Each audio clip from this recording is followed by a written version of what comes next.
ছুটির দিনে সকাল সকাল উঠেই আগে আমি বাজারটা সেরে নিয়েছি, তারপরে বাড়ি এসেই শুরু করে দিচ্ছি রান্না। ফটাফট রান্না কমপ্লিট করেই আমি লেগে পড়েছিলাম ঘর পরিষ্কার করার কাজে।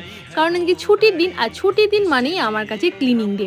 মাকে আজকে দিয়েছিলাম রেস্ট, কারণ কি সারা সপ্তাহ মা প্রচুর কাজ করে।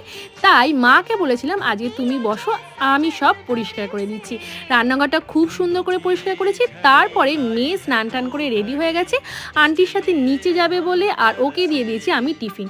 এই টিফিনটা খেতেও ভীষণ মজা পাই। তারপরে আমি নিজেও স্নান করেছি, আর তারপরে আমি লাঞ্চ সেরে এখানে মা মেয়ে বৃষ্টি দেখতে দেখতে খাচ্ছিলাম পেয়ারা। বিকেলবেলায় উঠে কি করব, বৃষ্টি হচ্ছে, কোথাও যাওয়ার নেই, তাই ভাবলাম একটু ফ্রিজটা পরিষ্কার করে নিই। আর এই সব ব্যাপারে আমার মেয়ে ভীষণ হেল্পফুল। দেখো কত সুন্দর আমাকে হেল্প করছে।